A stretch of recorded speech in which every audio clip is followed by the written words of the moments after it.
Hindi ko naman talagang masisisi ang anak kong to. Kung hanggang ngayon patay na patay pa rin siya sa anak ni Nita na si Rosing. Talaga namang maganda ang batang iyon at mabait pa. Grabe ka naman sa patay na patay, Tay. Sakto lang naman. Tulong! Tulong! Tulungan niyo ako!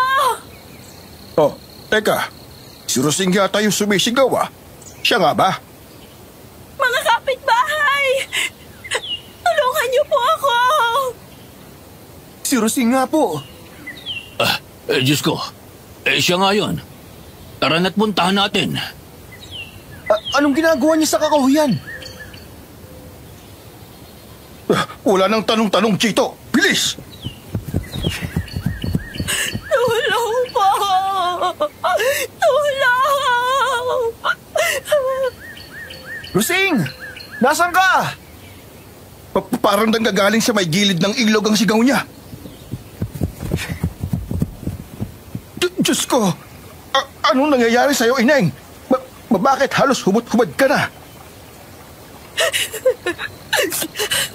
Ialis niyo na po ako rito. Ilayo niyo ako rito. Ano nangyari sa'yo? Bakit nandito ka? Sinong gumawa nito sa'yo? Hayop niyang may gawa nito sa'yo. Sabihin mo, Rosing, sino siya? Anong ginawa niya sa'yo?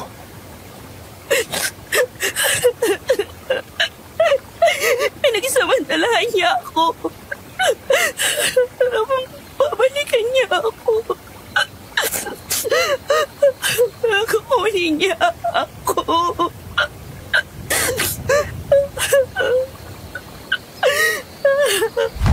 Rosing! Inuulis siya ng malay. Dalhin natin siya sa kanila. Aswang Radio. Aswang Radio. Aswang Radio. Aba, teka, wait lang ha. That was intense. Nag-umpisa lang tayo sa usapang mga lasing. Tapos biglang naging action thriller. Grabe tong si Chito ha. Sabi niya sakto lang daw ang pagkakagusto niya kay Rosing. Pero nung narinig niyang sumigaw, parang kabayo sa karipas ng takbo. Pero wait lang, the question is, ano nga kayang nangyari kay Rosing sa kakahuyan? At may sinabi pa itong babalikan pa siya ng kung sino? Naku, hindi pwedeng dito lang tayo titigil. Halika na nga po at sabay-sabay nating alamin ang kasunod na nangyari kay Rosing. Kaya eto at ituloy na nga natin ang pagbabasa sa kwentong ipinadala sa atin ng ating letter sender. Stay tuned! Aswang Radio. Aswang Radio. Aswang Radio. Magandang araw po sa inyo, DJ Yumi. At sa inyo na rin lahat ng mga tagapakinig. Ako po si Chito, 55 years old at tubong Negros Oriental.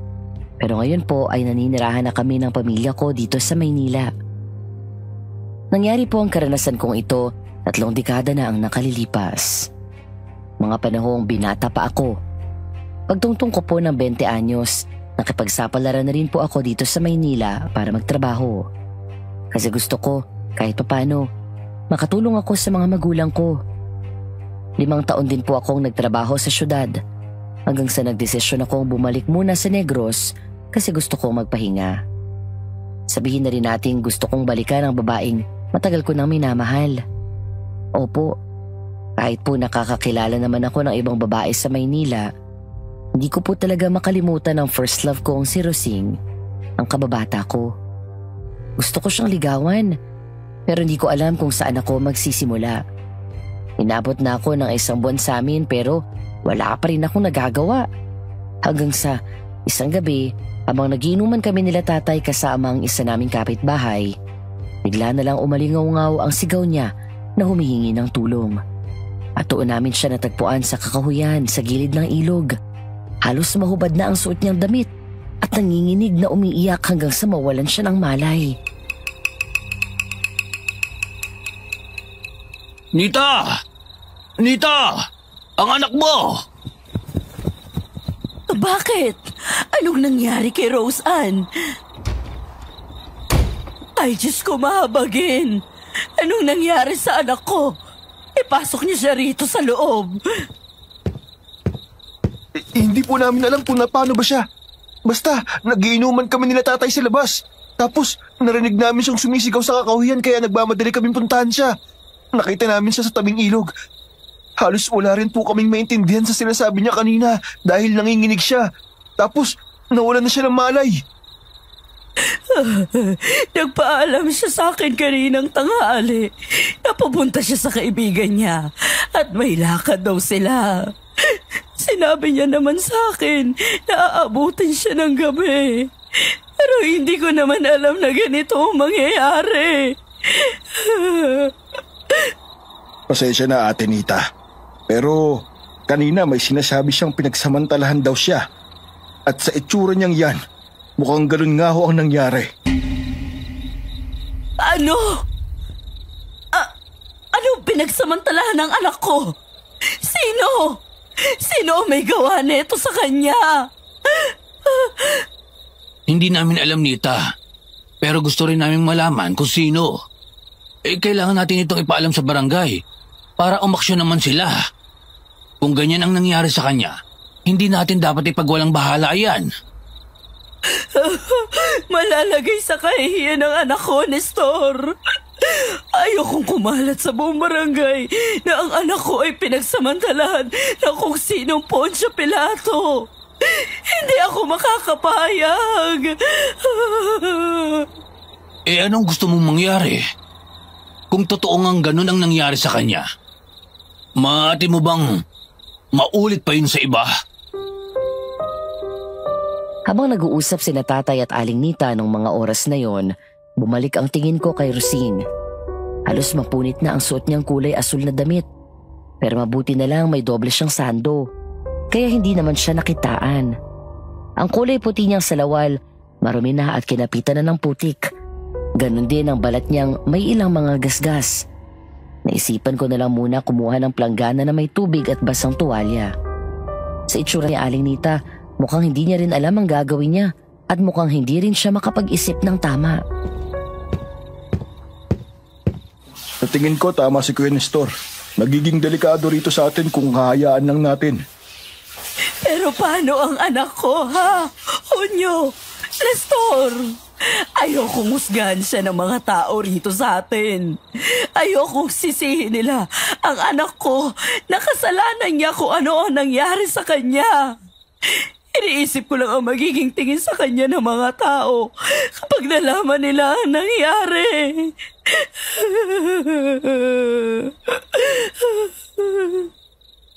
Naiintindihan ko naman kung saan ka nanggagaling, Nita. Pero hindi natin pwedeng itago to habang buhay. Alam kong iniisip mo ang kahihiyan. Pero mas mahalaga ang kaligtasan ng anak mo. At kung may ibang taong sangkot dito, kailangan nating malaman. Pero paano kung hindi pa niya kayang magsalita? Paano kung hindi niya matandaan? O paano kung takot siyang sabihin sa atin ang totoo?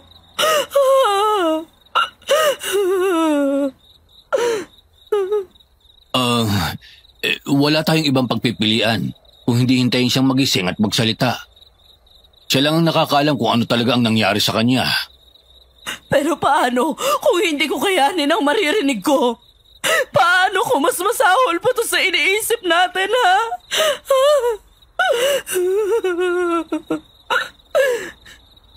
Mas lalong kailangan nating harapin yun. Hindi natin alam kung sino o anong bumiktima sa kanya. At kung hindi natin naalamin yun, paano natin siya mapoprotektahan? Sa tingin ko po, mas magandang pag-usapan yan kapag nagising na si Rosing at masabi niya na kung ano talagang nangyari sa kanya. Oo, tama si Chito. Hintayin na lang natin siyang gumising. Pero sa ngayon, uuwi na muna ako sa amin. Anong oras na't lumalalim na ang gabi? Baka galit na ang asawa ko eh. Sige, Hunyo. Salamat. Ako na dyan, Chito. Pasensya ka na. Natuliro ako at hindi ko na alam ang gagawin ko. Ikaw na tuloy ang nag-asikaso kay Rosing. Ayos lang ho. Naiintindihan ko naman at normal lang ang reaksyon niyo. Alam niyo namang nag-iisang anak ko tong si Rosing. Pinalaki ko siya ng maayos. Inalagaan ko. Prinotektahan ko. Lahat ginawa ko para sa kanya. Pagkatapos mamatay ng tatay niya. Tapos ganito ang mangyayari. Pakiramdam ko kulang pa rin ang lahat ng ginawa ko para mabantayan siya at maging maayos. Huwag mong sisihin ang sarili mo sa nangyari, Nita. Wala namang may gusto nun. Ang dapat pong sisihin dito, yung may gawa nito sa kanya. Sa oras na malaman ko kung sino siya, mata lang ang matitirang walang latay sa kanya. At hindi niya nagugustuhin pang mabuhay rito sa mundo. Igaganti ko si Rosing. Nanay. Anak, nandito ako. Si nanay to. Anong nangyari sa'yo? Nasaan ako? Hinahabol niya ako. Hinahanap niya ako. Sino, anak? Sino humahabol sa'yo? Nay!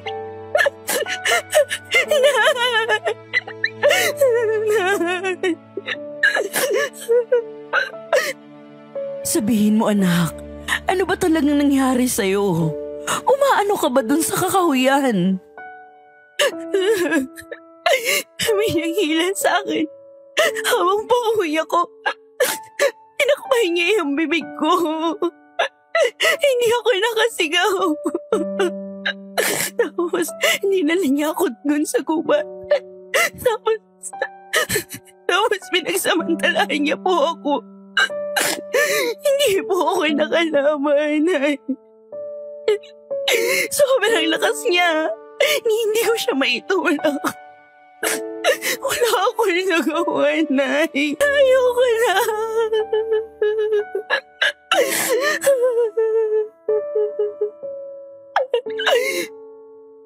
Huwag kang mag-alala, anak. Hindi ka namin pababayaan. Gagawin namin ang lahat para makilala kung sino yung hayop na gumawa sa'yo nito. Ipagbigay alam natin ito kay Kapitan Nita. Nang sa ganun, magkaroon siya ng mga tauhan na magbabantay at roronda dito sa barangay natin. Kailangan itong maiwasan. Pero paano ang anak ko, Nestor? Baka maging tapulan siya ng usap-usapan. Huwag kang mag-alala at susubukan naming itago ang pagkakakilanlan ni Rosing. Basta kami na ang bahalang makipag-usap sa barangay. Tutugisin namin kung sinong may gawa nito sa'yo, Rosing. Kami ang bahala at igaganti ka namin. Hindi ko kayang makitang umiiyak si Rosing. Parang pati puso ko nadudurog. Nagpupuyos ako sa galit. Hindi ko matanggap na ang babaeng minamahal ko ay kayang babuyin ng kung sino. Hindi ko maatim ang katotohanan na may kayang gumawa ng kahayupan sa isang babaeng tulad niya. Kuyom ang kamao ko noong mga oras na yun. Sa isip ko pa lang, pinatay ko na ang may gawa sa kanya noon ng ilang ulit. Iyak siya ng iyak. Halos hindi na makausap. Kinabukasan, agad kaming nagtungo ni tatay sa barangay. Sinabi namin ang nangyari sa kapitan namin. Pero gaya ng gusto ni Aling Nita, pinanatili naming sikreto sa lahat kung sino ang biktima. Tanging kami lang ang may alam, pati na rin ang kapitan. 2 linggo mula nung nangyari yun, hindi ko pa rin makausap si Rosing. Lagi siyang tulala tapos biglang iiyak. Duming-dumi siya sa sarili niya at awang-awa naman ako. Hindi ko alam kung paano ko siya patatahanin. Magandang umaga po, Aling Nita. Si Rose Ann po, gising na po ba? Nandoon sa loob, iho. Kakagising lang. Pinag-aalmusal ko na nga pero hindi ako kinikibo. Hindi ko na alam ang gagawin ko. Huwag po kayong mag-alala. Nandito naman ho ako. Susubukan ko siyang tulungan. Kung ayos lang ho sana sa inyo, ilalabas ko po siya ngayon para kahit papaano maaliw naman siya. Naku, maganda nga yan. Subukan mo siyang ayaing lumabas na makalimot naman nga siya. Sige po, Aling Nita. Ako pong bahala. Rosing? Oh, bakit hindi ka pa kumakain? Mag-almusal ka na, tsaka ka maligo. Lalabas tayo ngayon. Tulala si Rosing sa bintana nang maabutan ko. Pero nung kinausap ko siya, bumaling naman siya sa akin. Pero malamig ang tingin niya. Sumingap din siya pagkatapos ay umiling. Ayoko, Chito. Umuwi ka na lang sa inyo. Sige na, Rosing. Kailangan mo ring lumabas. Makakatulong yun para makalimot ka kahit unti. Makalimot? Sa tingin mo ba, madaling kalimutan yung nangyari sa akin, Chito? Hindi. Hindi ko makalimutan. Oras-oras, minu-minuto, bumabalik sa akin yung lahat. Gusto ko lang naman sumaya ka kahit konti, Rosing. Madaling sabihin para sa iyan, pero sa akin hindi. Napakahirap. Sobrang hirap. Sige nga. Paano kung paglabas ko, bigla na namang may humila sa akin dyan sa labas? Paano kung bigla na namang siyang sumulpot, ha? Hindi mangyayari yun dahil kasama mo ko. Nandito ako para protektahan ka. Hindi ko hahayaang mangyari ulit sa'yo yun. Alam ko namang gusto mo ako, Chito. Pero pakiusap, gusto ko muna mapag-isa. Gusto ko muna lumayo sa lahat. Rosing, naiintindihan ko. Alam kong mahirap to para sa'yo at hindi ko ipipilit kung ayaw mo. Pero sana naman, huwag mo isarado ang sarili mo sa mga taong nagmamahal sa'yo. Hindi mo kailangang harapin to na mag-isa. Pero Chito, hindi mo ako naiintindihan. Kahit anong sabihin mo, hindi mo maiintindihan ang nararamdaman ko. Ang dumi-dumi ko na. Parang wala na akong halaga.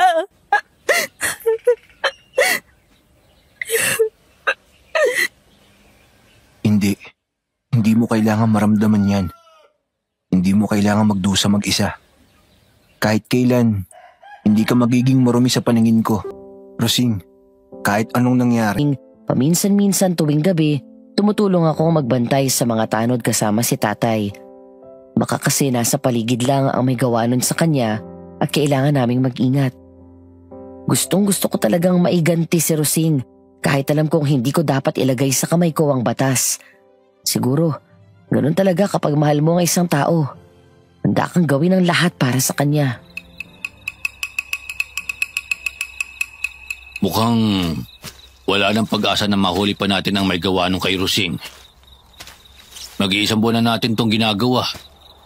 Pero wala naman tayong makita. Hindi pa makatulong na hindi naman nakita ni Rosing kung sino at wala rin tayong mapagkilanlan. Dahil hindi naman mabuting mambintang na lang tayo bigla ng kung sino-sino. Paano yun, Tay? Paano kung bigla tayong huminto magbantay? Baka bigla naman siyang mga biktima dyan. Mahirap na at kailangan nating makasiguro na magiging ligtas ang lahat dito. Tama ka, anak. Kaya nga nandito pa rin tayo gabi-gabi. Pero hindi rin naman pwedeng habang buhay na lang tayo maghihintay sa wala. Kailangan nating maghanap ng ibang paraan para mahuli ang hayop na yon. Ano pong ibig niyong sabihin, Tay? Kausap ko si Kapitan kanina.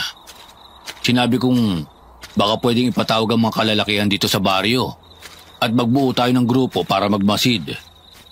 Hindi pwedeng tayo lang ang nagbabantay. Kailangan nating matiyak na walang ibang babaeng mabibiktima pa. Magandang ideya yun, Tay. Pero paano kung natatakot silang makialam? Iisang tao lang yun na hindi kailangang katakutan. Mas kaya natin siyang labanan.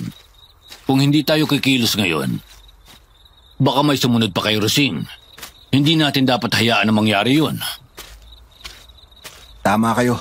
Kailangan natin maprotektahan ang mga kababaihan dito. Hindi ko hahayaang mangyari ulit yun kay Rosing o kahit kanino pa. Alam kong mahal mo si Rosing, anak. At hindi kita masisisi kung gusto mong ipagiganti siya. Pero tandaan mo, Hindi natin pwedeng ilagay sa kamay natin ang batas. Kailangan gawin natin ito sa tamang paraan. Alam ko, Tay. Pero ang hirap lang po tanggapin na nandyan lang siya. Malaya pa rin. Habang si Rosing, nagtatago sa sakit at takot. Kaya nga tayo gumagalaw eh. Hindi tayo papayag na wala tayong gawin. Pero kailangan nating maging mahinahon. Ang hustisya, hindi minamadali. Pero darating din tayo dyan. Sana nga po, Tay. Para kay Rosing. Para sa lahat ng babae rito sa baryo. Napatingin ako sa malayo sa madilim na bahagi ng kakahuyan. Hindi ko alam kung nandun siya. Kung nagmamasi din siya sa amin. Pero sa puso ko, alam kong hindi magtatagal mahuhuli rin namin siya. At kapag nangyari yun, sisiguraduhin kong makakamit ni Rosing ang hustisya. Matalim ang tingin na ibinunton ko roon na para bang alam kong nandun siya at nakatingin din sa akin. 10:00 ng gabi. Nagkakape kami ni tatay sa gilid ng daan at nagbabantay pa rin hanggang sa makarinig kami ng isang malakas na palahaw ng babae. Agad kaming napatayo ni tatay at napalingon kung saan ang galing ang sigaw. Hindi kami nagkamali ng dinig dahil muli na namang naulit ang malakas na sigaw ng kung sino. Ano yun, Tay? Hindi ko alam.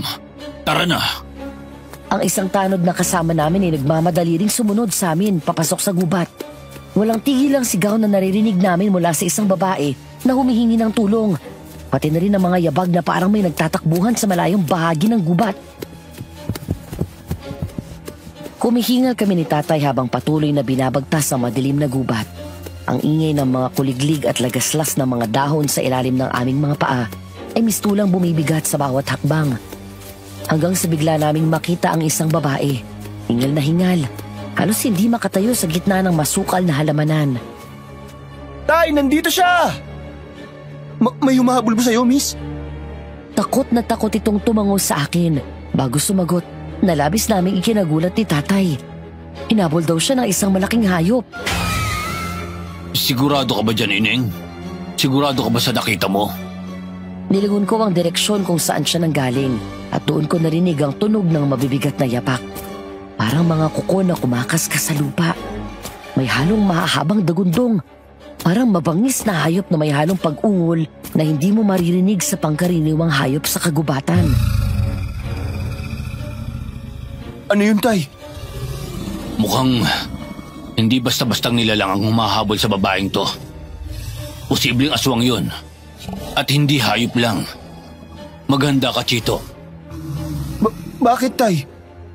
Huwag nang masyado maraming tanong bago pa tayo mapahamak. Tay! Hindi pa natatapos ang sagot ko nang biglang sumulpot mula sa likod ng mga punong kahoy ang isang nilalang.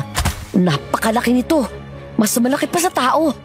May balahibong kulay abo, duguan ng nguso at ang mga matay parang nagliliyab sa dilim ng gabi.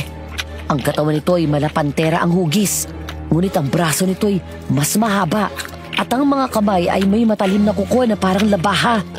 Agad akong lumapit sa babae para tulungan siyang makatayo at itago sa likuran ko dahil sa itsura ng aswang, parang hindi siya titigil hanggat hindi niya mahahabol ang babae. Diyos ko po!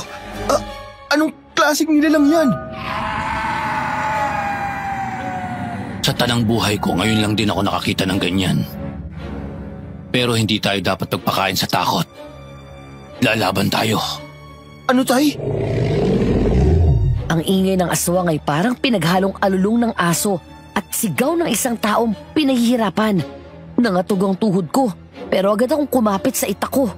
Napaatras na sa takot ang babae at nagtago sa likod ng tanod na parang anumang oras tatakbo na paalis. Lumalapit siya, Tay! Ihanda mo ang itak mo! Bigla akong humakbang sa unahan at tinaas ang itak ko kahit na takot ako. Si tatay, hawak din ang kanyang halabas. Nang tumalo ng aswang, mabilis akong umilag sa gilid at hinataw ang likod nito. Pero imbis na mapinsala, parang lalo itong nagalit. Napatingin ito sa akin at sa isang iglap, gamit ang mahaba nitong kamay, inundayan ako ng matalim nitong kuko. Aray! Chito! Nadaplisan ang braso ko at ramdam kong malalim ang sugat. Pero hindi ako pwedeng huminto ng mga oras na yun. Sinubukan kong muling humataw pero mabilis itong nakaiwas. Si tatay naman ang sumugod mula sa gilid at sinaksak ito sa tagiliran.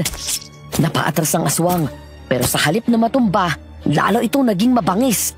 Tumalon ito paatras at sinugod si tatay. Tay! Umalis kayo dyan! Hindi tayo makakatakbo paalis. Mahahabol at mahahabol niya tayo.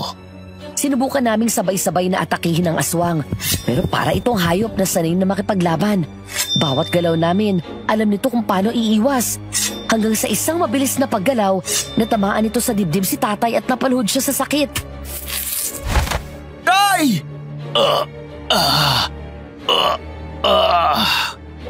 Duguan si tatay nang bumagsak. Hawak niya ang dibdib niyang pilit na tumatayo. Alam kong hindi na namin ito kayang talunin dahil hindi hamak na doble o triple ang lakas nito kaysa sa amin ni tatay. Kailangan naming umatras. Chito, kailangang umalis na tayo. Muli kong tinignan ng aswang. Nakangisi ito. Tila natutuwa sa paghihirap namin. Alam niyang wala kaming laban sa kanya. Tumakbo na tayo, Chito! Wala akong nagawa kundi sundin si tatay. Tinulungan ko siyang tumayo at mabilis kaming tumakbo palayo. Bit-bit ang sugatang katawan, kasama ang tanod at ang babae. Nang lumingon ako, nandun pa rin siya.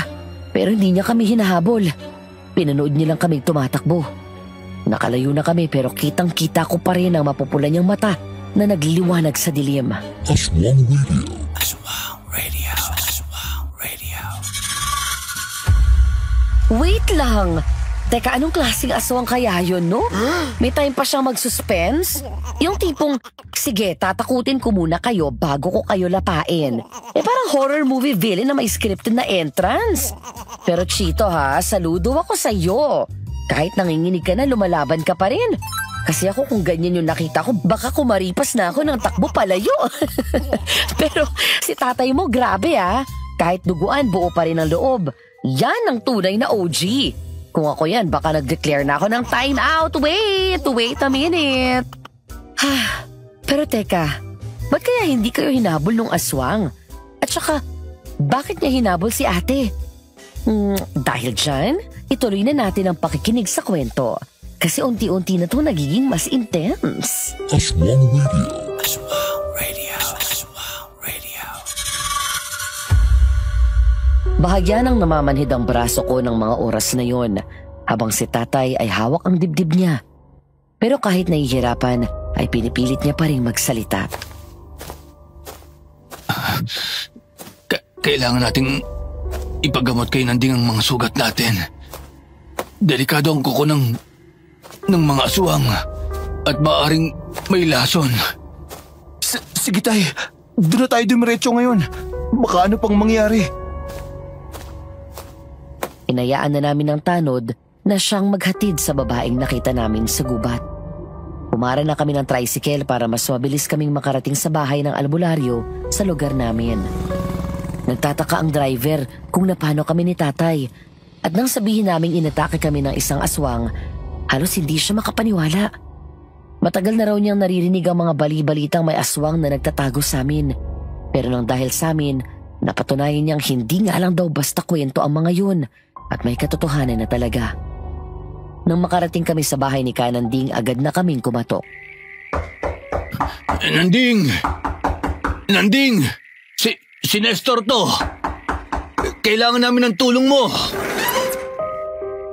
Ilang saglit pa bumukas ang lumang pinto. Sumalubong sa amin ang amoy ng mga halamang gamot at insenso. Nakatayo sa may pintuan si Kananding. May katandaan na pero matikas pa rin ang tindig. Nakatingin sa amin ng matalim. Aba, Nestor, Chito, ano nangyari sa inyo? Bakit may mga kalmot kayo? Nanding, inatake kami. Inatake kami ng aswang. Kailangang gamutin mo kami. Baka may laso ng mga sugat namin. Mabilis kaming pinaakyat ni Kananding sa kanyang bahay. Umupo kami sa lumang bangko habang kinuha niya naman ang mga gamit niya. Nakita kong may mga bote siyang may lamang langis at pulbos na hindi ko matukoy kung ano. Mabuti at nakarating pa kayo rito nang hindi bumabagsak sa daan. Alam nyo bang kung mas malalim pa ang tama nyo, baka hindi na kayo nakaabot dito ng buhay? Swerte kayong hindi pa kayo lubusang nalalason. Kananding, anong klaseng aswang ba yun? Ang laki niya, tapos kakaibang balat niya. Para siyang isang malaking hayop, tapos ang hahaba ng mga kamay niya. Maaaring ang nakita nyo ay isang sigbinan. Hindi karaniwang aswang yon. Kaya niyang magpalit ng anyo. Mas malakas, mas matalino at mas mabangis kaysa sa iba. Malamig ang boses ni Kananding habang nilalagyan niya ng langis ang sugat ko. Ramdam ko ang hapdi, pero pinilit kong tiisin. Si tatay naman, tahimik lang habang pinagmamasdan ang ginagawa ng albularyo. Paano namin matatalo ang ganong klase ng aswang? Sinaktan na namin pero parang lalong nagalit. Parang hindi tinablan ng itak namin. Hindi lahat ng aswang tinatablan ng karaniwang itak. Ang sigbinan lalo na ay may balat na singtibay ng bakal kapag nasaganap na anyo. Pero may kahinaan yan. Tulad ng iba, may mga bagay na kinakatakutan nila. Ano, Nanding? Ano ang pwedeng ipanlaban sa tulad nila? Sandaling hindi sumagot si Kananding, kinuha niya ang isang lumang kahon sa ilalim ng kanyang mesa at binuksan ito. May laman itong mga matutulis na bagay na mukhang lumang kutsilyo, ilang piraso ng kahoy at isang bote ng pulang likido. Una, hindi lang basta itak ang kailangan ninyo. Ang talim na may bahid ng langis ng niyog na may bawang ang makakapasok sa balat nila. Ano pa, Kananding? Paano kung lumaban siya ng mas malakas? Kapag mas naging mabangis sila, ibig sabihin ay nauubusan na sila ng pasensya. Ang sigbinan ay hindi sanay na natatagalan ng biktima nila. Gusto nila ng mabilis ang pagpatay. Kapag napansin nilang lumalaban ka ng matagal, magagalit sila. Pero mawawala rin ang tiyaga nila. Gamitin niyo yon laban sa kanila.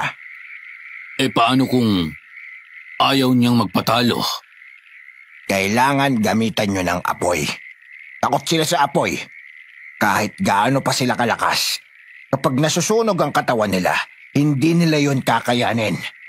Kaya kung gusto nyong tapusin sila, dalhin nyo sila sa lugar kung saan wala silang matatakbuhan. Patayin sila gamit ang apoy. Alam kong parehong tumatak sa isip namin ang bawat sinabi ni Kananding. Alam na namin kung paano lalaban sa susunod. Hindi namin nahayaang takutin lang kami ng aswang na yun. Salamat, Kananding. Sa susunod, hindi na lang kami tatakbo. Lalaban na kami. Matapos din gamuting ni Kananding si tatay, binili na niya kami ng mga halamang gamot na mabisa ring panlinis sa mga sugat na natamo namin. Nang makauwi kami, alalang-alala ang nanay nang makita kaming dalawa. Nang dahil sa nangyari sa amin, mas lalong nagkaisa ang mga tao sa barangay namin na magtulungan sa pagbabantay. Hindi na lang kami sa rapist kailangan mag-ingat, kundi pati na rin sa mga aswang. Napuno ng takot ang mga tao sa amin. Lahat kami hindi alam kung ano pang gagawin. Ang mga babae halos hindi na lumalabas ng bahay. Tanging mga ilang kalalakihan na lang ang may lakas na loob lumabas, lalo na sa gabi. Ano na kayang nangyayari dito sa atin, ano? Hindi ka lang talaga dapat sa tao matakot. Pati na rin sa mga nilalang na hindi natin masyadong makita o makasalamuha. Wala na nga tayong kasiguruhan ngayon, Nita. Kahit sa sarili nating barangay, hindi na tayo ligtas. Kaya hindi tayo pwede manatiling takot lang. Hindi tayo pwede maghintay na lang ng susunod nilang atake. Pero paano nating lalabanan ang isang bagay na halos hindi natin nakikita? Paano kung mas marami pa pala sila? Ang mahalaga po siguro, alam na natin kung paano sila labanan. Nay, may gamot ka ba dyan? Ang sama po kasi ng pakiramdam ko. Ano? Anong kailangan mo? Mula sa loob nakita ko si Rosing sa kanilang pinto. Hawak niya ang kanyang ulo na para bang iniinda niya talaga ang matinding sakit nito. Namumutla rin ang labi niya. Ang sakit po ng ulo ko, Nay. Tapos, parang umiikot yung...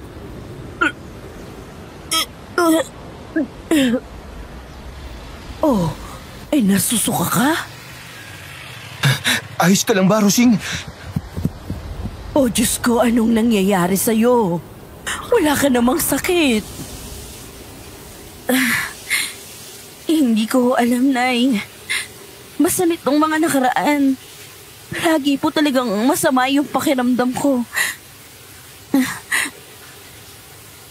Hindi kaya Ano, Tay? Hindi kaya buntis ka, Rosing? Ano? Anong buntis? Hindi pwedeng mabuntis ang anak ko, Nestor. At sino ang ama nito? Yung gago na nanghalay sa kanya? Hindi po. Hindi pwede. Baka masama lang po talaga tong pakiramdam ko. Rosing, kailan ka huling dinatnan? Hindi ko po alam, Nay. Hindi ko po matandaan. Anak, kailan? Kailan ang huli? Dinatnan ka na ba ulit mula nung mangyari yun? Ha! Wag! Wag niyo ako tanungin ng ganyan! Rosing, Anak, sabihin mo sa akin, kailan ka huling dinatnan? Ayoko malaman, Nay! Ayoko malaman! Hindi ko alam! Hindi ko alam!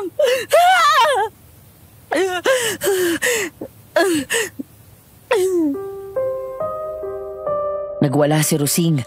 Inablot niya ang sarili niyang buhok at halos maglupasay na siya sa sahig. Wala akong magawa habang nakikita ko siyang labis na nasusuklam. Hindi! Hindi ako pwedeng mabuntis! Hindi ako pwede magkaroon ng anak sa hayop na yun! Ayoko ng bagay na magpapaalala sa akin sa isang masalimuot na alaala. Ayoko na! Anak, uminahon ka. Hindi ba natin alam? Ayoko! Ayoko nang may mabuo! Nay! Ayoko! Nay!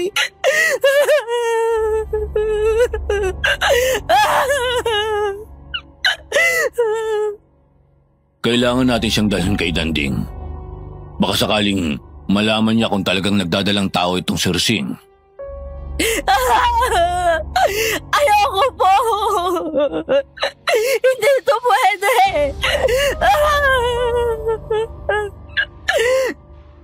Mabilis kaming nagtungo papunta kay Kananding. Kahit labag sa loob ni Rosing, walang gustong magsalita sa amin. Si Rosing tahimik na nakayakap sa sarili. Nanginginig habang pilit naman siyang inaamo ni Aling Nita. Nandito na tayo. Pumasok na tayo sa loob. Nanding, tulungan niyo po kami. Masama ang pakiramdam ng anak ko. Tapos bigla siyang naduwal. Hindi namin alam kung ano ang nangyayari sa kanya. Baka buntis siya. Tumungo si Kananding at pinahiga si Rosing sa mahabang kahoy na upuan. Kitang-kita ko ang takot sa mukha ni Rosing dahil sinabi ng albularyo na kailangan itong pakiramdaman ang tiyan niya. Dahan-dahang hinawakan ni Kananding ang tiyan ni Rosing. Nakapikit siya. Tila may hinahanap. Lumipas ang ilang sandali bago siya muling magsalita. Ang pintig ng pulso mo ay hindi pangkaraniwan. May isa pang pintig na hindi sa'yo. Oo, buntis ka. Ngunit kinakatakot kong hindi ito isang sanggol na tao. Ibang nilalang ang nasa loob mo. Anak ng isang aswang. Po? Totoo ho ba ang sinasabi niyo? Paano nangyari yun? Baka nagkakamali ka lang. Baka hindi naman buntis ang anak ko. At lalong hindi sa isang halimaw. Hindi! Hindi totoo yan! Napabalik ko si Rosing. Nanginginig ang buong katawan niya habang nakatitig kay Kananding. Ang kanyang mga mata ay nalilisik, puno ng takot at galit. Nanding, anong ibig mong sabihin? Ang nasa loob niya ay binhi ng dilim. Hindi ito dapat lumaki. Kung hahayaan natin ito, si Rosing mismo ang magiging daan para sa isang bagong panganak na halimaw. Diyos ko! Oh, Diyos ko! Hindi! Hindi! Paano nangyari yun? Hindi nakasagot si Kananding. Alam naming lahat ang sagot. Ngunit wala ni isa sa amin ang gustong bigkasin ito.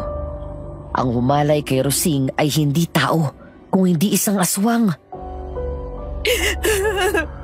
Hindi! Hindi ako magiging ina ng isang aswang!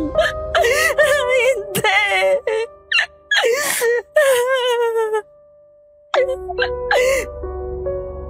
Rosing, tama na. Nanding, ano ang dapat namin gawin? May paraan upang mawala ito. Pero hindi ito madaling gawin. Kailangan ng lakas ng loob. Isang ritual, isang sakripisyo, at isang matibay na pasya mula kay Rosing mismo. Bakit? Bakit ako pa? Ano ba yung nagawa ko kasalanan para mangyari sa akin yung mga bagay na to? Ayoko nito. Nalising niyo sa akin at demonyong bata na to. Ayoko mabuhay siya dito sa sinapupunan ko. Nang huminahon si Rosing, ipinagpaliwanag ni Kananding ang tanging dalawang paraan upang malutas ang sitwasyong yun. Una, may ritual na maaring gawin upang tuluyang itigil ang pagbubuntis niya. Subalit hindi ito katulad ng pangkaraniwang paraan ng pagpapalaglag. Ang sanggol sa sinapupunan ni Rosing ay hindi basta dugo at laman lang. Ito'y may sariling likas na kapangyarihan. Kailangan gawin ang ritual sa ilalim ng kabilugan ng buwan gamit ang langis ng niyog at may bawang na sinamahan ng dasal. Sa loob ng ritual, dapat si Rosing mismo ang magsabi ng kanyang pagpili na hindi niya tatanggapin ang nilalang sa loob niya. Kailangan niya itong itakwil ng buo sa kalooban at sa laman. Ngunit may pangalawang pagpipilian. Kung pipiliin niyang buhayin ng bata, may paraan upang alisin sa dugo nito ang pagiging aswang. Kailangan isilang ito sa isang espesyal na proseso gamit ang sinaunang dasal at mga halamang may kapangyarihang sumalungat sa dilim. Subalit walang kasiguraduhan kung magiging ganap itong epektibo. Ang dugo ng aswang ay mananatili at maaring magising sa anumang oras kung mahina ang kalooban ng bata o kung may ibang aswang na nagtatangkang ibalik siya sa kanyang tunay na anyo. Binigyan kami ni Kananding ng ilang araw upang magdesisyon. Ano man daw ang piliin namin, kailangan siguraduhin naming hindi kami nagdadalawang isip.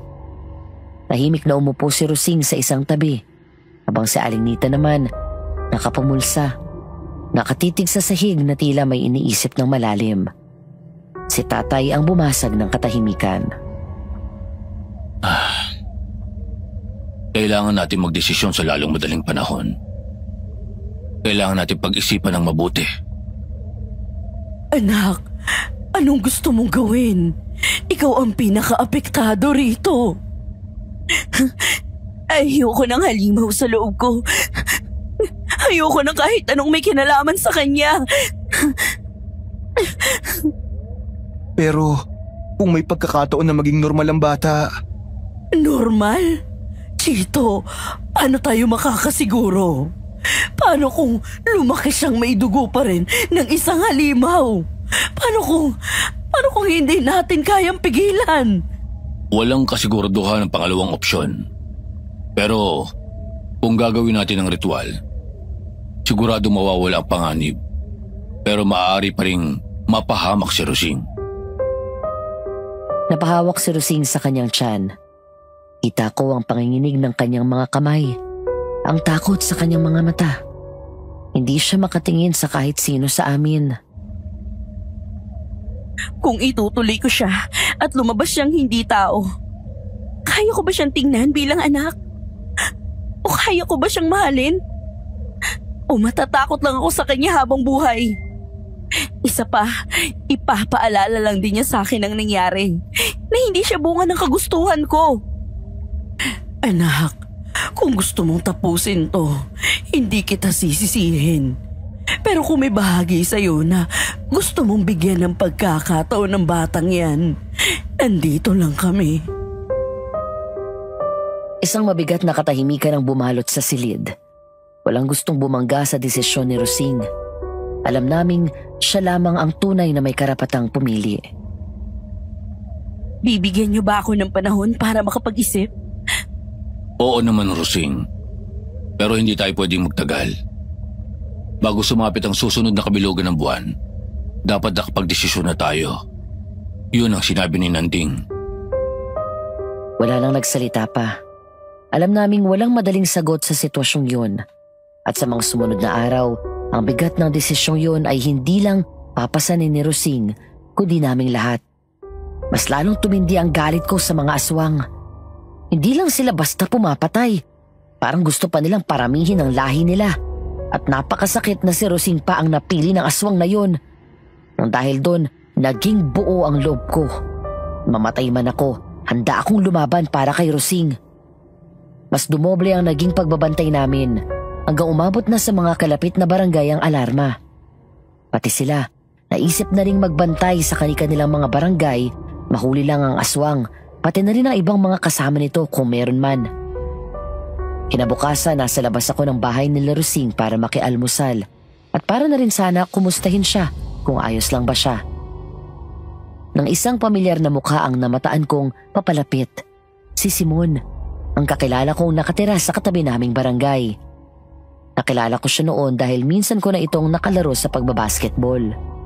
Matangkad at matikas ang pangangatawan at masasabi kong kahit lalaki ako, gwapo si Simon at mukha pang bata kahit alam kong mas matanda sa akin ito ng higit 5 taon. Oh, Chito! Long time no see. Nakauwi ka na pala galing Maynila.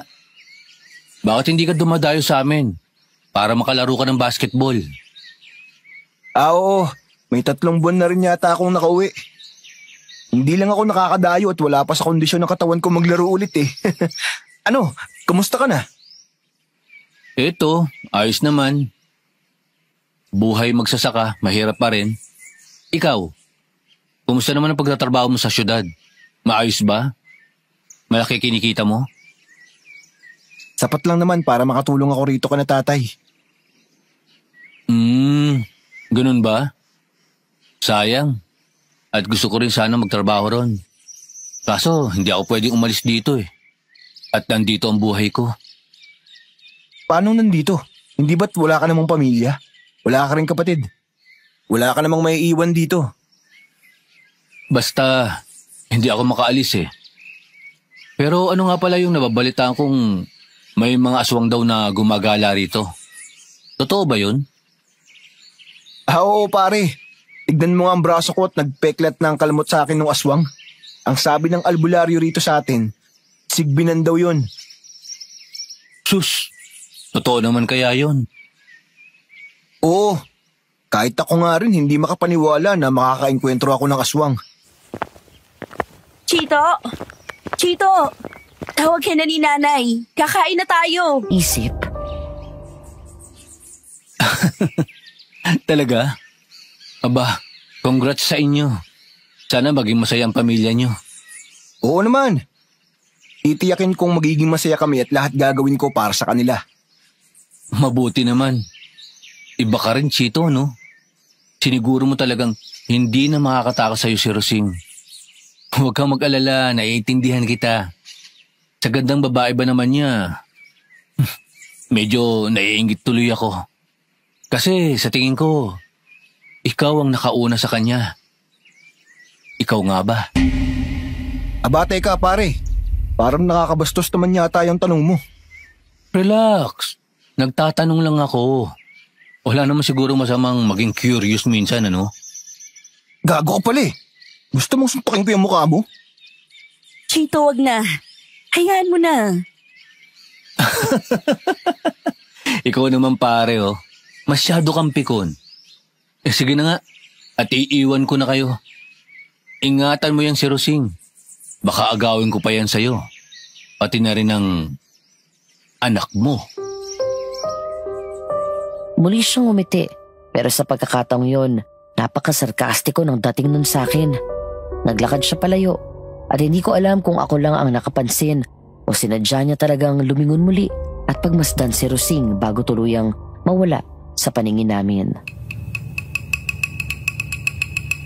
Ano yun, Chito? Bakit sumisigaw ka? Sino ba yung kausap mo? Wala ho, Aling Nita. Tara na dito sa loob. Mag-almusal na tayo. Tara na, Chito. Hayaan mo na yun. Huwag na lang nating pansinin at sadyang may mga tao talaga na ganon. Pero alam mo, parang familiar siya sa akin eh. Hindi ko alam kung ito yung unang beses na nakita ko siya. Pero parang hindi. Parang nakita ko na siya kung saan eh. Tsaka parang narinig ko na rin yung boses niya. Baka sa basketball. Hindi ba't sinasama kita noon para manood sa akin? Madalas ko siyang nakakalaro dun. Baka nga. Tara, halika na sa loob. Baka naiinis na yung si nanay. Kanina pa kasi naghihintay. Kain na. Salamat po, Aling Nita. Ito namang si Chito. Para mo na akong nanay. Pero Aling Nita pa rin ang tawag mo sa akin. Tawagin mo na akong nanay. Tutal, kung may makakatuluyan man ng anak ko, gusto ko, ikaw na. Kayo naman po, Aling Nita. Siyempre po, handa naman akong hintayin si Rosing kahit gaano katagal. Pero, ayoko rin naman pong umasa.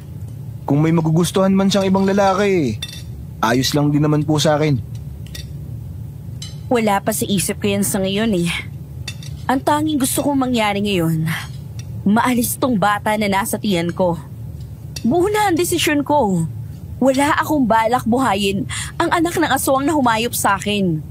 Kahit pa sabihin pwede namang maalis sa dugo niya ang pagiging aswang kapag lumabas na siya. Sa tingin ko, hindi ko siya kayang tingnan bilang anak ko. Hindi ko siya gusto. Hindi ko siya kayang mahalin. Tsaka, paano kung bigla akong balikan ng tatay nito? Natatakot ako. Sigurado ka na ba, anak? Kung ganun mas mabuti kung bumalik na tayo doon kay Nanding. Opo, Nay. Sigurado na ako. Sasabihin ko po kay tatay to para mamayang gabi makabalik tayo kay Kananding. Kaya mo ba, Rosing? Ang sabi ni Kananding, hindi rin daw yun magiging madali. Kahit malagay pa ako sa bingit ng kamatayan, handa ako. Huwag lang mabuhay ang aswang na nasa tiyan ko. Tiningnan ko si Rosing.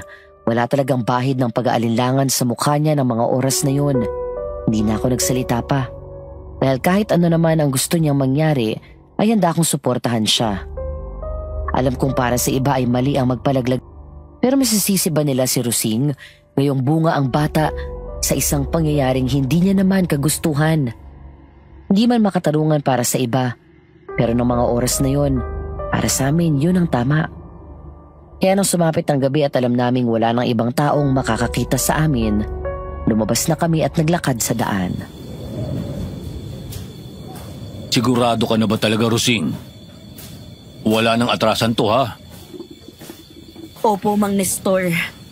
Kahit ano man po ang mangyari ngayong gabi, buong-buo na po talaga ang loob ko. Bakit umalulong bigla ang mga aso? Nalintikan na. Masamang pangitain to. Sa kalagitnaan ng paglalakad namin, biglang umalingaw-ngaw ang tahulan ng mga aso. Lahat sila naglabasan mula sa kani-kanilang mga lungga. Iisang direksyon ang tinatahulan nila. Sa dulo ng lupang nilalakaran namin, nakatayo roon ang anino ng isang lalaki. Di ko malinaw na makita kung sino dahil madilim. Pero alam ko nakaharap ito sa amin. Ang liwanag ng flashlight na dala ko ay hindi sapat para maliwanagan ang mukha ng lalaki. Hanggang sa si tatay na ang nagbukas ng malaki niyang flashlight at diretsong itinutok sa mukha nito. At doon ako labis na gulat. Si Simon. Napailag ng tamaan siya ng matinding liwanag mula sa ilaw ni tatay.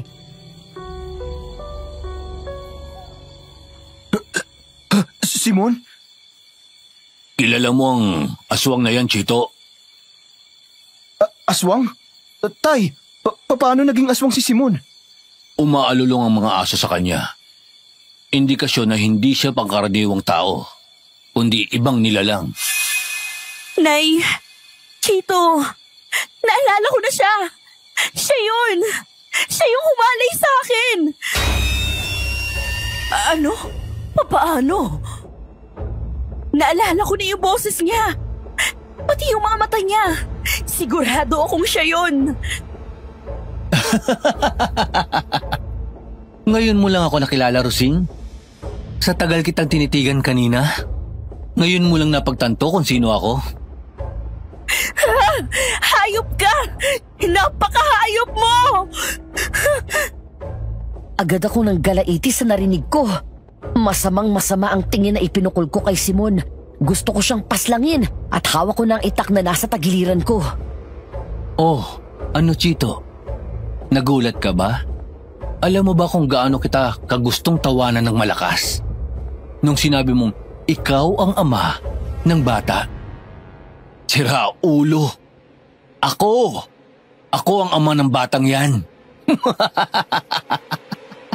Masarap din tong si Rosing. Masikip. Hamak mong ako ang nakauna sa kanya. Imbis na ikaw. Hayop ka, Simon! Gago ka! Sa tingin mo ba, tatablada ako ng itak na yan? Niwala nga nagawa sa akin ang itak ninyong mag-ama nung sinubukan niyo akong paslangin. Mga estupido! Pwes ngayon, kayang-kaya ka na naming harapin. Ikaw pala ang aswang na nambibiktima dito. Oo. At target ko ang mga tulad ni Rosing. Dalisay at malinis. Kung hindi lang kayo umepal noong nakaraan, tiyak na may isa na naman akong nabinhian.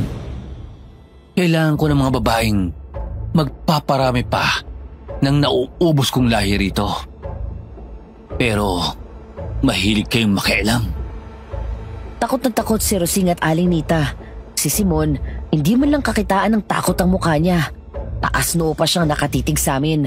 Para bang alam na alam niyang kahit anong gawin namin, hindi siya mapupuksa. Dahan-dahan siyang naglakad papalapit sa amin. Walang tigil sa pag-alulong ang mga aso. At saan niyo naman balak dalhin ang mag-ina ko, ha? Hindi!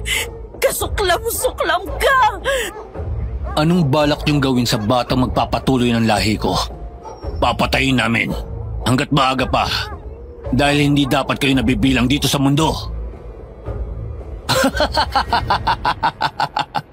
Ang lakas-lakas ng loob ninyo. Bago niyo mapatay ang anak ko, kayo muna ang unang mamamatay. Huwag kang lalapit sa amin. Nagmamakaawa ako. Huwag!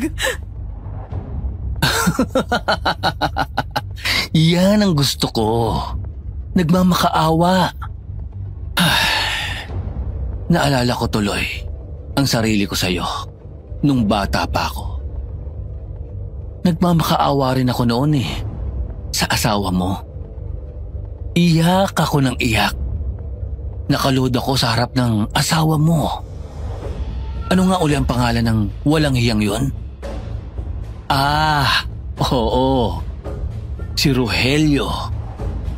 Yung naging usap-usapang bayani rito sa atin. Dahil nakapatay ng mag-asawang aswang. Hindi.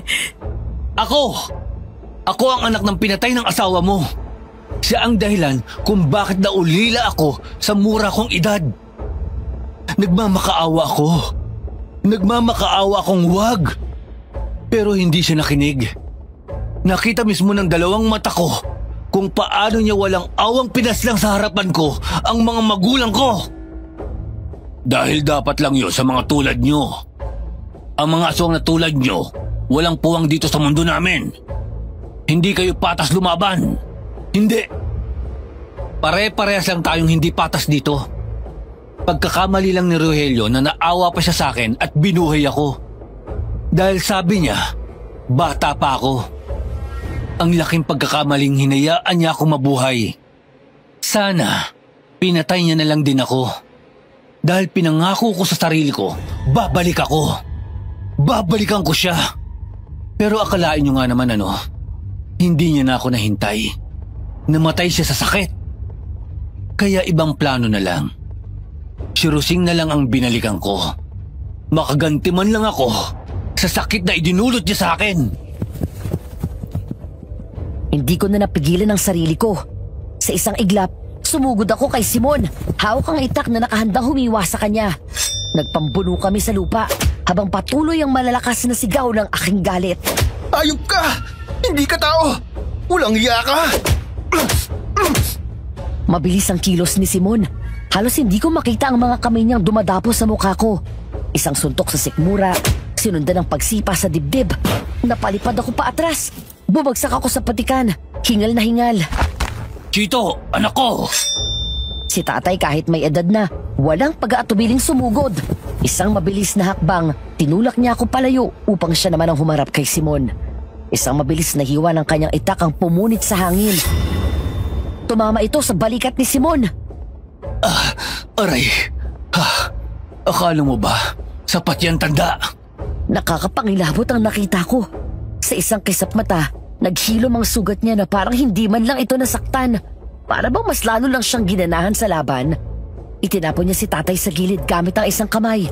Napalipad dito sa puno, bumagsak sa lupa. Nestor! Napahiyaw si Aling Nita, samantalang si Rosing nanginginig sa takot. Pero kita ko sa mukha niya ang puot. Sobra siyang galit. Hindi ko na inisip pa ang sakit ng katawan ko. Kailangan ko siyang protektahan. Tatapusin kita, Simon! Matatapos din ang kasamaan mo! Nagpatuloy ang sagupaan namin ni Simon. Mapagsik. Mas malakas, mas mabilis. Parang hayop na walang pakialam sa paligid. Pero hindi ako papatalo. Gamit ang natitira kong lakas, dinampot ko ang itak ni tatay at buong puwersang tinaga sa hita si Simon. Ganyan nga, Chito. Mas lalo akong ginaganahan kapag nanlalaban kayong mga maihinang nilalang. Kung nangungulila ka na sa mga magulang mo, di isusunod na kita sa kanila! Hindi. Hindi mo ako mapapatay. Mananatili ako sa mundong ito. Lalo na ngayong may anak ako sa babaeng minamahal mo. Gago! Tatapusin kita! Walang epekto ang aking mga atake. Nagsisimula nang mawala ang pag-asa ko. Pero biglang lumapit si Rosing. Hawak niya ang isang bote ng gasolina. Nanginginig ang kamay. Tapusin na natin to. Dala ko ang pinadala ni Kananding kung sakaling may mangyaring ganito. Tama lang ang ginawa ni tatay sa mga magulang mo. At ngayon, susunod ka na sa kanila. Anong ginagawa mo? Kung hindi ka madaan sa itak, idadaan ka namin sa apoy. Dali-dali akong humugot ng posporo mula sa bulsa ko. Isang tingin kay Rosing, walang bakas ng pag-aalinlangan sa kanyang muka. Kasabay ng aming matinding galit, sinindihan ko ang posporo at tinapon ito sa kanya.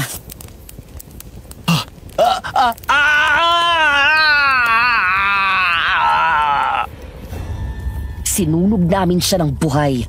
Ang kanyang katawan ay napapalibutan ng nag-aalab na apoy at ang kanyang sigaw ng paghihirap ay pumuno sa buong kalsada. Doon ko lang din napansing marami na palang nanonood sa amin at ang iba'y sumusugod na rin sa kanya para mas lalo siyang saktan. Ngunit huli na ang lahat. Hindi ito maaari! Hindi kayo pwedeng manalo! Hindi! Nang hina ang kanyang katawan at dahan-dahan siyang bumagsak sa lupa. Ang apoy ay patuloy na lumamon sa kanyang laman hanggang sa wala nang matira kundi abo. Sa wakas, wala na siya. Wala na ang aswang. Tapos na. Diyos ko, salamat sa Diyos. Siya pa rin talaga ang mag-ahari. Sa gabing iyon natapos ang paghihiganti. Ngunit Rosing! Anak ko! Rosing, anong nangyayari sa'yo? nakita ko ang kamay niya. Pulang-pula at may dugo. Bumubulwak sa pagitan ng kanyang mga hita. Chito! Dinudugo ako! Napapikit ako sa sakit. Hindi pa tapos ang bangungot. Mabilis kong niyakap si Rosing habang patuloy siyang dinudugo sa bisig ko. Kailangan nating humingi ng tulong. Hindi kita hahayaang mawala, Rosing. Kumapit ka lang sa akin. Hindi bali na mawala ang nasa tiyan mo. Huwag lang ikaw. Dalhin natin siya kay Nanding. Anak ko! Panginoon ang anak ko! Huwag mong pababayaan, anak! Rosing! Kumapit ka lang, anak!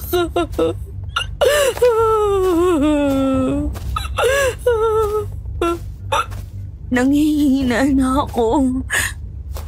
Huwag kang mag-alala, Rosing. Maililigtas kita.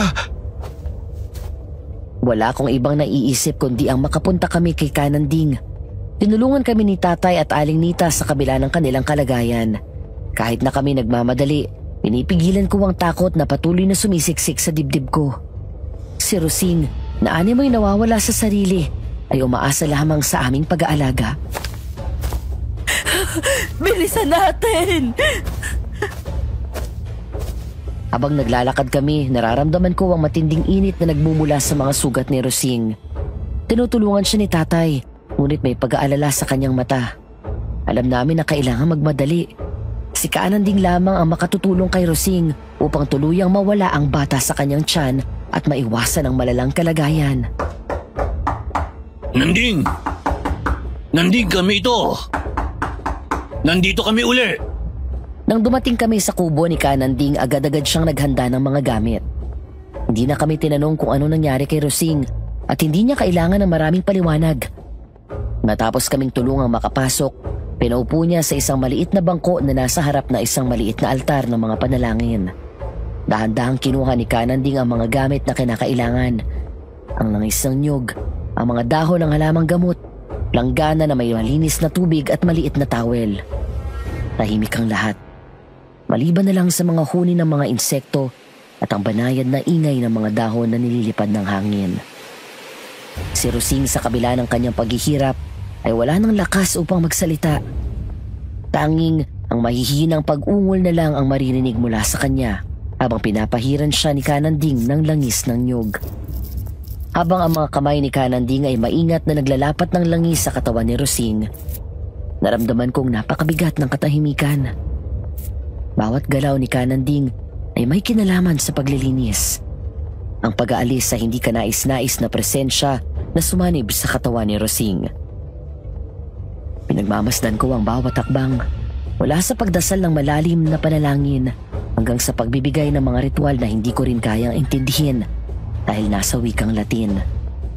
Sa isang sandali ang katawan ni Rosing ay nagkaroon ng kakaibang reaksyon. Nagumpisang kumilos ang mga ugat sa ilalim ng kanyang balat at ang dugo na patuloy na dumadaloy mula sa kanya ay tila huminto. Hindi ko alam kung gaano katagal kami sa loob ng kubo ni Kananding. Nagbago ang mga kulay ng langit at unti-unti nang lumiwanag ang paligid. Udyat na umaga na. Pero sa bawat sandali, nalalapit kami sa katapusan ng lahat. Habang ako'y nakatingin kay Rosing, naramdaman ko ang kagalakan sa kabila ng lahat ng mahirap. Ang bata sa kanyang tiyan ay naalis na. Salamat sa Diyos! Ligtas na ang anak ko! Ayos na ang lahat, Rosing. Tapos na ang lahat. Maraming salamat sa lahat ng itinulong mo, Nanding. Sadyang may mga bagay na ang tulad mo lang ang makagagawa. Makalipas ang ilang buwan, unti-unting naghilom ang mga sugat. Ang mga gabi ng pagkabalisa at takot ay napalitan ng mga araw ng muling pagbangon. Isang araw habang naglalakad kami sa tabi ng ilog, nakaramdam ako ng kakaibang katahimikan sa paligid. Chito, hindi ko na kayang magbalik tanaw pa sa mga nangyari. Tapos na yun at ayoko nang balikan pa. Handa na akong magsimula ulit at hindi ko na hayaan na masira pa ako ng nakaraan ko. Mabuti yan, Rosing. Gusto kong ikaw ang makasama ko sa pagharap sa mga susunod na araw. Hindi lang ako basta handang magbigay sa'yo ng bagong buhay. Handang-handa akong ibigay sa'yo ang lahat. Gusto ko sanang maging bahagi ng bagong kabanata mo bilang iyong nobyo. Ang mga salita ko, bagamat puno ng takot. Ayan na nga, di ba? Grabe ang